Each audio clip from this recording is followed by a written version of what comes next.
अस्सलाम वालेकुम, कैसे हैं आप लोग। थैंक यू सो मच कि आप लोगों ने मुझे काफ़ी सारे कमेंट्स भी लिखे और कुछ मुझे सजेशन भी दिए, जिसमें एक ये था कि मैं लॉन्ग केस पेशेंट्स के ऊपर करूं, तो वो मेरे लिए पॉसिबल बिल्कुल नहीं है। मैंने जवाब भी दे दिया आपको पर्सनली, क्योंकि मैं किसी पब्लिक ऐसे टर्शरी केयर हॉस्पिटल में काम नहीं कर रही। मैं जो हूँ प्राइवेट हॉस्पिटल में हूँ, तो ये तो पॉसिबल नहीं है।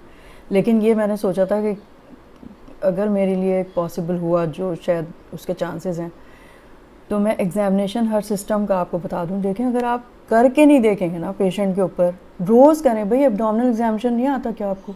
एब्डोमिनल एग्जामिनेशन करें हर पेशेंट की। आप हिस्ट्री ले रहे हैं तो उसका पूरा फिज़िकल एग्जामिनेशन जनरल, फिर उसके बाद एब्डोमिनल एग्जामिनेशन, रेस्पिरेटरी सिस्टम, ये सब आप कीजिए ना। मतलब जो कोई अगर कर रहा है आपका दोस्त, उसको करते हुए देखिए, ठीक है। तो अगर मुझे मौका मिला तो मैं इंडिविजुअली छुट्टी वाले दिन जाके, मैंने इजाज़त भी ली हुई है कि जो कमरा खाली होगा उसमें मैं, लेकिन मैं किसके ऊपर करूँ तो मैं ये देखूँगी अगर कोई मुझे मिल जाए तो उसमें ज़ाहिर है कि फाइंडिंग वाले पेशेंट तो नहीं होंगे ना, मैं तो किसी नॉर्मल पर्सन के ऊपर करूँगी। तो जैसे अगर मैं सिविल हॉस्पिटल में काम कर रही होती तो भाई एसाइटिस का पेशेंट होता और ये वो, तो उसमें मैं करके दिखाती हूँ आपको। एनीवे, जो हो सका मुझसे पॉसिबिलिटी वो मैं करूँगी, ठीक है। और थैंक यू सो मच, और आप इसी तरह प्लीज़ मुझे लिखते रहिएगा। अच्छा, ये जो मैं आज केस डिस्कस करने लगी हूँ, ये मैंने अपने हॉस्पिटल में देखा था, इमरजेंसी में ही आया था, आई थी ये पेशेंट। और ये फिर मैंने उसमें लिखा है doctor Zeba on call, case number 9 है आई गेस, अगर मुझे सही याद आ रहा है, क्योंकि मैंने देखा नहीं है पीछे से।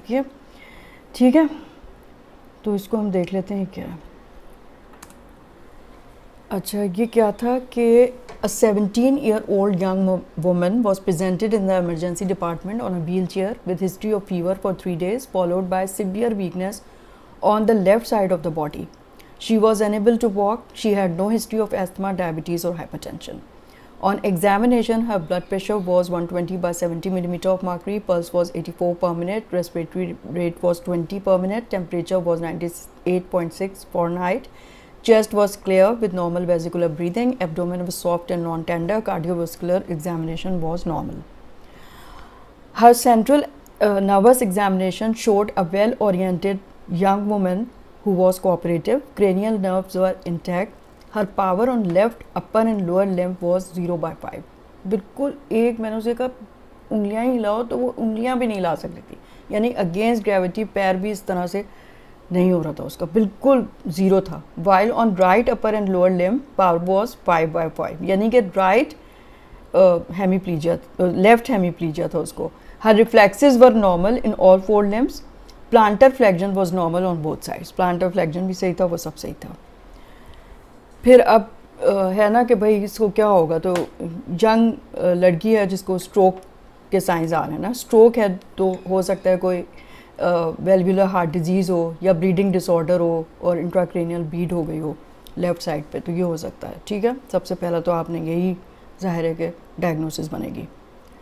As there was a history of fever since last 3 days, so the investigations of CP, blood, CS, dengue, NS1, ICT, malaria, urine TR and urine CS was sent. Her urea, creatinine, electrolytes and LFTs were all checked and found to be normal. Her RBS was also normal. Her CT, BT, PT and APTT were also normal, यानी कि सारा bleeding clotting profile normal था. ICT, malaria and dengue antigen were negative. Then her CT scan brain was ordered. अब course of disease देखें इस patient का, जब वो admit हो गई, दूसरे दिन जब मैंने उसे देखा, she was afebrile during her stay, and on re-examination when the power was checked in the left upper limb that was not moving at all in the initial examination, when her left arm with 0/5 power was raised passively and left in the air unsupported, it didn't drop on the bed, ठीक है। तो थोड़ा मुझे suspicion हुआ। Neither left lower limb when raised passively and left unsupported while being raised, it also didn't drop.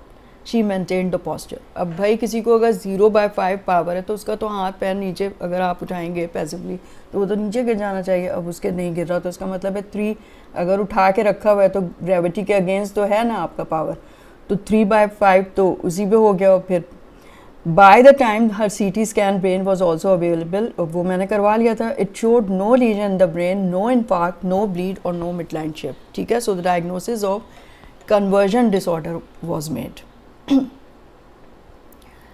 अब इसमें आपको अब जो है, अब जब कन्वर्जन सस्पिशन मुझे उसी वक्त हो गया कि जब उसका जो है ना वो हाथ पैर वो बिल्कुल नीचे गिर ही नहीं रहे उसके. 0/5 का ऐसा कैसे हो सकता है. अब ना मैंने वो अपनी अम्मी और बहन के साथ आई थी. ठीक है, she came with her mother and sister, so I took her history again privately and asked her mother and sister to leave her alone for a while. She admitted that she has to work a lot in the house, all household chores plus cooking daily, as her 4 sisters were all married and used to visit at mother's house every now and then. Her brothers were also not caring. She admitted frequent crying spells and feeling of hopelessness and helplessness. Her mother and sister were separately interviewed and they told that she seemed very stressed and cries a lot on petty issues. अब ये देखें, उस वक्त तो जाहिर है आपको जिस वक्त ये पेशेंट प्रेजेंट हुई थी मैं सोच भी नहीं सकती थी कि इसको कन्वर्जन डिसऑर्डर होगा. इतना मतलब इसका 0/5 मुझे पावर लगा था.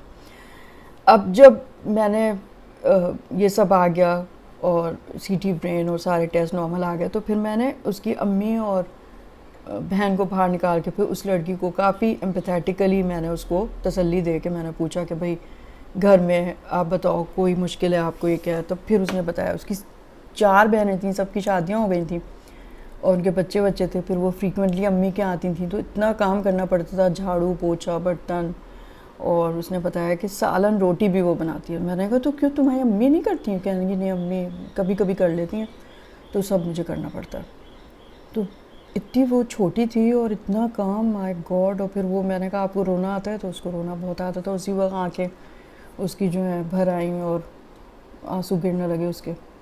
और फिर उसके बाद खैर मैंने उसे तसल्ली दी. मैंने कहा आप ठीक हो जाओगे, कोई फ़िक्र नहीं करो. फिर अम्मी और बहन को मैंने बुला के उनसे पूछा, तो अब वो भी इतने परेशान थे बच्ची की बीमारी की वजह से. लेकिन जब मैंने उन्हें पूछा तो उन्होंने कहा कि बहुत हर बात पे रोती है और पता नहीं क्या कर रही होती है ना, घर में से सही से काम नहीं होता. लेकिन मैंने पूछा कि सब काम करती है, उन्होंने कहा यही करती है. सोचे.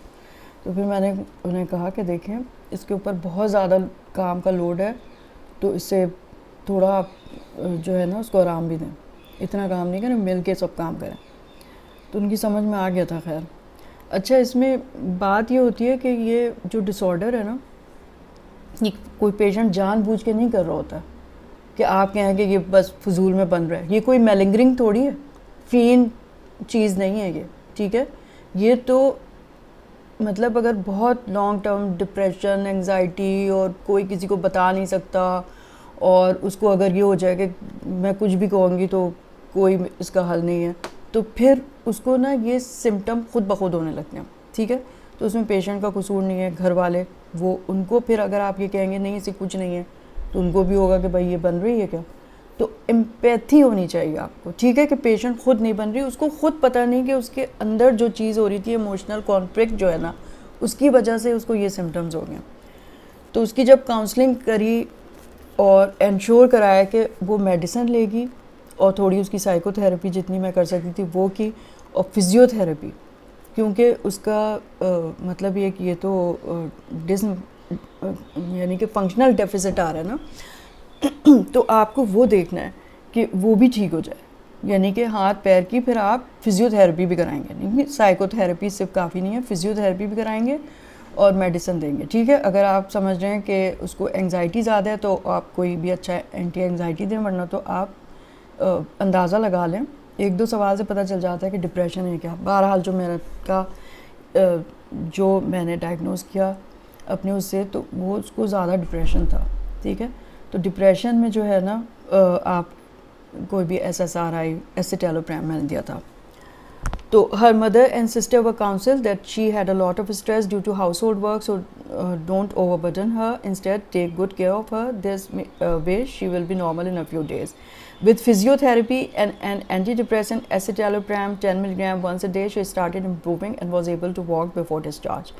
After 10 days, she came for a follow-up in my OPD. OPD में आई तो मैंने पहचाना नहीं उसको. Body, she came smiling and walking on her feet. और उसकी अम्मी भी काफ़ी खुश सेटिस्फाइड कि पता नहीं उसकी बच्ची को क्या हो गया था, और अब वो बिल्कुल ठीक हो गई। और एग्ज़ाम में जब मैंने किया उसका, तो पावर उसके 4 लिम्स में 5/5 था, ठीक है, बिल्कुल नॉर्मल था। तो फाइनल डायग्नोसिस आपकी बन गई कन्वर्जन डिसऑर्डर। अब देख लें कन्वर्जन डिसऑर्डर होता क्या है। Conversion disorder, also known as functional neurological symptom disorder, is a mental health problem where a person experiences neurological symptoms that are not attributable to any neurological disease. These symptoms can include paralysis, blindness, or any other nerve function impairment, but upon examination and testing, no physical or neurological basis can be identified. कोई उसमें ना कुछ आपको मिल जाएगा कि जो उसमें नहीं होना चाहिए वो आपको मिलेगा। The symptoms of conversion disorder are real to the patient, experiencing them and can cause significant distress or impairment in social, occupational, or other important areas of functioning. The onset of symptom is often linked to psychological factors such as trauma, stress, or emotional conflict, even if the individual is not consciously aware of these conditions. अब वो consciously aware तो नहीं है ना उसके घर वाले ना वो खुद है, ठीक है। तो अगर आपने उस पेशेंट को इस तरह से कह दिया कि नहीं जी आपको कुछ नहीं है, आप तो बन रहे हैं, तो बन नहीं रही है वो, ठीक है। ये मेलिंगरिंग नहीं है, सही है, या मैनचाउजन सिंड्रोम भी नहीं है ये जो है ना कन्वर्जन डिसऑर्डर है, ठीक है।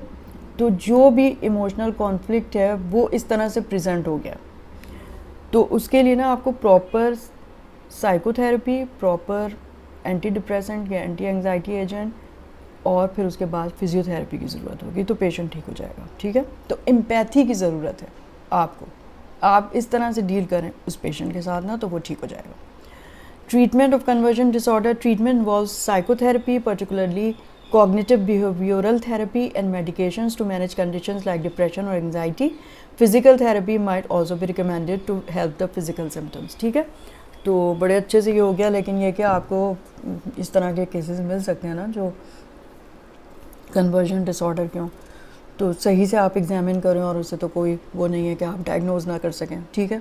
और मैंने तो इसको बिल्कुल भी साइकेट्रिक इवाल्यूएशन के लिए तो मैंने नहीं भेजा, क्योंकि मैं ना डिप्रेशन और एंग्जाइटी के पेशेंट मैं ख़ुद ट्रीट करती हूँ, और मेरा ये ख्याल है कि क्योंकि एंग्जाइटी और डिप्रेशन के पेशेंट प्रेजेंट ही सोमेटिक सिम्टम्स के साथ फिजिशियन के ओपीडी में ही आते हैं, क्योंकि आपको पता है ना कि हमारे माशरे में साइकोलॉजिकल इलनेस को एक स्टिग्मा समझा जाता है, उसको सिर्फ पागलपन से उसका वो लिया जाता है कि बस पागल होंगे तो आप जाएंगे साइकेट्रिस्ट के पास, तो कोई भी नहीं जाता अब इतनी छोटी छोटी चीज़ों के लिए। इसीलिए तो फिज़िकल सिम्टम के साथ हमारे पास आ रहे होते हैं मेडिकल ओपीडी में, ठीक है। इसके ऊपर मैंने जो है वो रिसर्च भी एक करी है अपने ही हॉस्पिटल में, और बस मेरा मैन्यूस्क्रिप्ट तैयार है, और मैं इसे प्रेजेंट भी किया था। इत्तफाक से एक कॉन्फ्रेंस हो रही थी अभी मार्च में रावलपिंडी में ना, तो नेशनल साइकेट्री कॉन्फ्रेंस थी, तो उसमें मैंने अपना भेज दिया था एब्स्ट्रैक्ट, और वो अप्रूव हो गया था, और फिर उसके बाद मैं प्रेजेंट करने गई थी।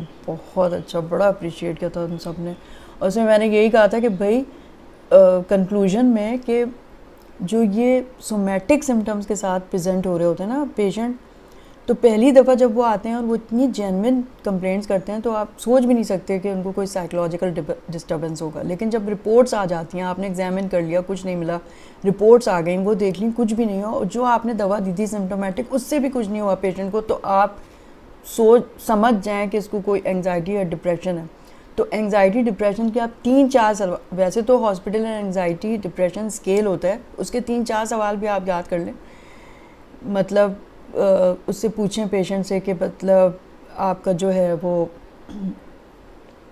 कोई नाउम्मीदी नहीं होती है, आपको ऐसा तो नहीं होता कि आप बिल्कुल लगे कि कोई अब आपकी हेल्प नहीं कर सकता, या आप जो है बिल्कुल बेबसी फील करते हैं, या जो है आपको कपड़े चेंज करने का भी दिल नहीं चाहता, और बस आपका दोस्तों से मिलने का, रिश्तेदारों से मिलने का दिल नहीं चाहता, आपको कहीं जाने का दिल नहीं चाहता, तो वो ज़रूर पेशेंट फिर आपको बताएगा ये, अगर आप इस तरह के सवाल पूछेंगे। अब ये तकलीफ़ लेके तो कोई नहीं आएगा कि डॉक्टर साहब मेरा दिल बिल्कुल बस उदास रहता है, मुझे तो कुछ अच्छा नहीं लगता, और ना मेरा दोस्तों से मिलने को दिल चाहता है, ना कपड़े बदलने को दिल चाहता है। अब ये कोई बताया, ये कोई आके कहेगा आपको? ज़ाहिर है वो तो ये कहेगा कि मुझे नींद नहीं आती, मुझे सर में दर्द है, मुझे पेट में दर्द है, मेरी दिल की धड़कन ज़्यादा हो जाती है, ये कुछ इस किस्म की कंप्लेंट करेगा ना, या एंग्जाइटी और डिप्रेशन, फिर आप उसका एक स्केल होता है, उससे आप ना कर सकते हैं कि इसको ज़्यादा एंग्जाइटी या डिप्रेशन है। फिर उसके बाद जो है आप उसको एंटी डिप्रेसेंट में जब स्टार्ट करती हूँ, या इवन पैनिक डिसऑर्डर टाइप की अगर कोई बताए,